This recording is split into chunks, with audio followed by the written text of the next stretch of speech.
Howdy and welcome to my Holy Bible channel, featuring clips of actual sermons and teachings performed by clergy of Christianity, primarily those of fundamental churches. If you're not familiar with my channel, have a look at my introduction video. Usually, my videos revolve around a central theme such as women and wives, nationalism and politics, indoctrination and fear, etc. However, while viewing the hundreds of hours of sermons over the past year, I sometimes encountered segments that didn't necessarily fall into a common theme. Some segments are just dumb. Some are confusing. Some are obviously based on lies or misinformation, while some are best described as, huh? Or what the fuck? So periodically, once a week or so, I'll create videos with these random tidbits from the pulpits for your viewing pleasure and discussion. Hopefully, you will allow me the occasional comment as an indulgence for the punishment I have endured while wading through so much bullshit. Enjoy. Something today, demon possession is just as real today as it was in the Bible. Say amen. I believe there are people who are locked up in prisons, that are locked up in mental institutions, that some of them, what their problem is they are possessed of the devil. Demon possessed. By the way, I believe that demons show up in church services. I really do. I believe that demons will do what they can to distract people from listening to the preaching. I'm convinced sometimes, I really believe this, and I think Brother Wayne can testify. Listen, there's been special Sundays around here that listen, everything in the sound room will work just fine, and on that day the devil will get in there and fight with everything he can to keep it from working. Am I telling the truth? And there is no logical explanation why it's happening outside of the devil and the demons at work trying to fight the work of God. If it's not already happening to you, just hold on for all you're worth. The devil's going to fight. He'll do whatever he can. Listen, I've been in services before, and all of a sudden, you get close to invitation time, and there's a baby in church, and it lets out a war cry. Ah! You say, what do you think that is? I'll tell you what I think it is. I think sometimes demons show up in services and pinch the toes of babies. You say, you really think that?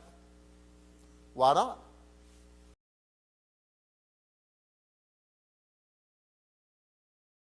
Number two, man has the ability to communicate. Now, I know you got the animal, whatever, that think that animals can communicate. No, they're trained. Have you ever seen a dolphin show and you're like, wow, look how well the dolphins are talking to each other? It's kind of interesting how you see after the show, you see them just feeding the fish. They're being trained. Animals are trained.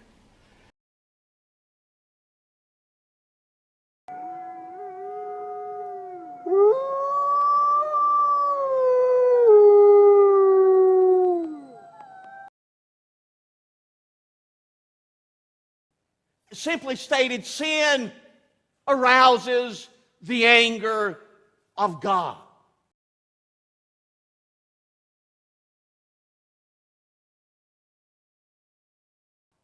And it's not because God is in any way malicious or He's not in any way vindictive.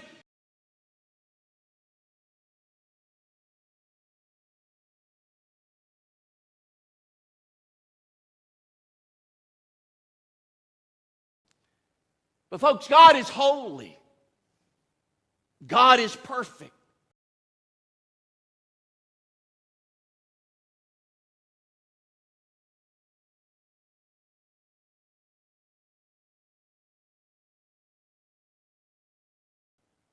God is just.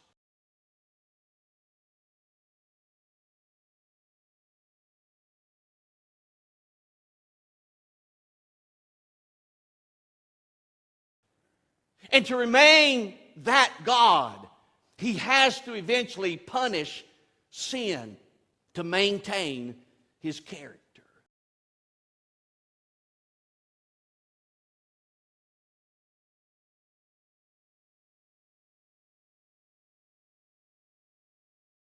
There's a story that I don't know that is true, Some people believe it is. Some people believe it is. It doesn't really matter. It helps what I'm getting at this morning.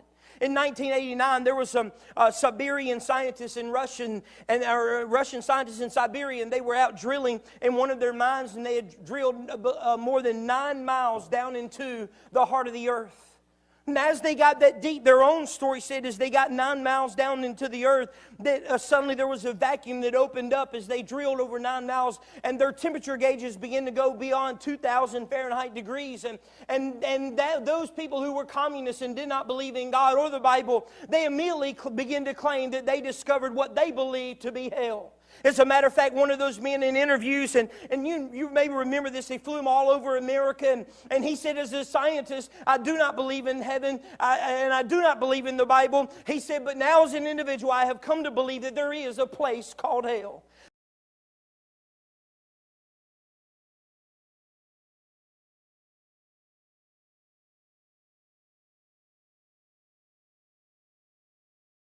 Now this morning, I don't know if that story is true, if it was made up, and I'm going to say this, it really doesn't matter because I know this. The Bible teaches me this morning that there is a place called hell.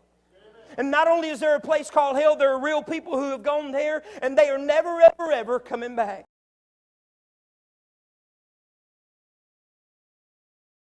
God is sovereign. God is in control. You and I are not. God's in control. Yeah, man has a free will, but God is in control of all things. He knows why Moses died, because the folks that Moses was leading was so aggravating that Moses lost his temper and disobeyed the Lord. So no doubt, the magnitude of the moment here, I'm following Moses who's dead. I'm given the responsibility of leading a nation of 1 million+ people. We're about to enter into this land of promise. And oh, by the way, when we get there, we've got to basically wipe out nation after nation after nation before we can settle the land. You can imagine the emotions that Joshua is going through.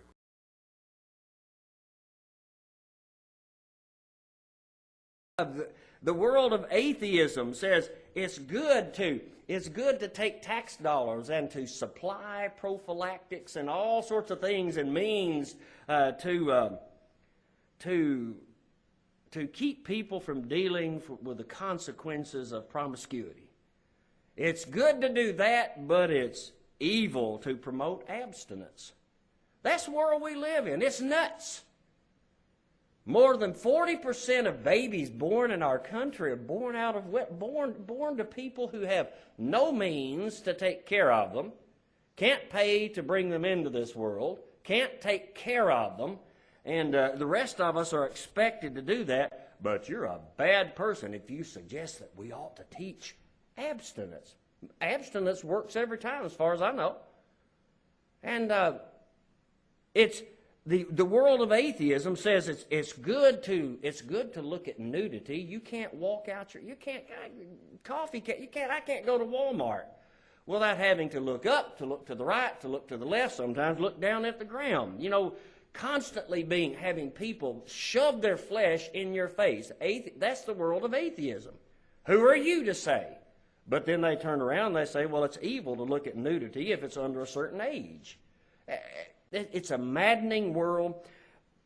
The world of atheism at one time said homosexuality is abnormal. It's a psychological malfunction somewhere.